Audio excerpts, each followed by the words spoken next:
హన్మకొండ జిల్లా పరకాల నియోజకవర్గ కేంద్రంలో తెలంగాణ రాష్ట్ర వ్యాప్తంగా బీసీల ఆధ్వర్యంలో నిర్వహిస్తున్నటువంటి తెలంగాణ బంద్కు బహుజన్ సమాజ్ పార్టీ సంపూర్ణ మద్దతు ప్రకటిస్తూ ఉన్నది. ఈరోజు బీసీలకు జరగాల్సినటువంటి న్యాయమైనటువంటి డిమాండ్ రాష్ట్ర ప్రభుత్వాలు అటు కేంద్ర ప్రభుత్వాలు రెండు కూడా నెరవేర్చాలి. అలాగే ఈ రాష్ట్ర ప్రభుత్వము కేంద్ర ప్రభుత్వం రెండు కూడా సవతి తల్లి ప్రేమను చూపెట్టాలని ఈ సందర్భంగా నిరూపణ జరుగుతూ ఉన్నది. ఎందుకోసము అని అంటే ఈరోజు కాంగ్రెస్ ప్రభుత్వం బీసీల మీద మా ప్రేమ ఉన్నదని చెప్పుకోవడం కోసము 42% రిజర్వేషన్ ఇస్తామని చెప్పేసి అటు సుప్రీంకోర్టుకు పంపించడం జరిగింది, పార్లమెంటుకు పంపించడం జరిగింది.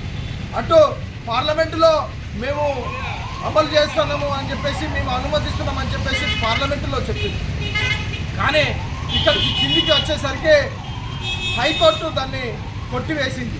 అంటే దీని ఉద్దేశం ఏంటి అని అంటే ఓసీలకు 10% రిజర్వేషన్లను పార్లమెంటులో బిల్లు ప్రవేశపెట్టినప్పుడు ఈ 85% ఉన్నటువంటి 85% ఉన్నటువంటి బీసీ ఎస్సీ ఎస్టీ మైనార్టీల యొక్క జనాభాలో 45% ఉన్నటువంటి బీసీలకు న్యాయమైనటువంటి డిమాండ్ ఏదైతే 42% ఉన్న డిమాండ్ను పార్లమెంటులో బిల్లు ప్రవేశపెట్టాలని బహుజన్ సమాజ్ పార్టీ పార్లమెంటులో బిల్లు ప్రవేశపెట్టకుండా ఈ యొక్క సమయాన్ని కొనసాగించడం అనేది బీజేపీకి బీసీల మీద కపట ప్రేమ ఉన్నదనే ఈ సందర్భంగా నిరూపణ జరుగుతూ ఉన్నది. ఇక్కడ గవర్నర్ చేత రాష్ట్ర ప్రభుత్వము అంగీకరింపజేయకపోవడం అనేది కూడా రాష్ట్ర ప్రభుత్వం కూడా బీసీల మీద కపట ప్రేమ ఉన్నదనేది ఈ సందర్భంగా నిరూపణ మాత్రం జరుగుతూ ఉన్నది.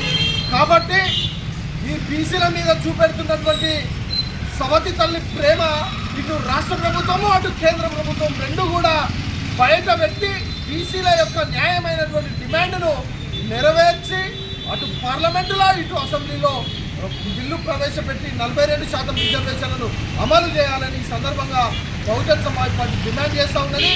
బీసీలు ఐక్యం కావాలి, ఈ రాష్ట్ర ప్రభుత్వాలను కేంద్ర ప్రభుత్వాలను కూలగొట్టాలని ఈ సందర్భంగా పిలుపునివ్వడం జరుగుతూ ఉన్నది. బీసీల మీద చూపెట్టే ఈ కపట ప్రేమను బీసీలు గమనించాలని ఈ సందర్భంగా బహుజన్ సమాజ్ పార్టీ హెచ్చరిస్తూ ఉన్నది. జై బీసీ, జై బీసీ, జై బీసీ, జై బీసీ.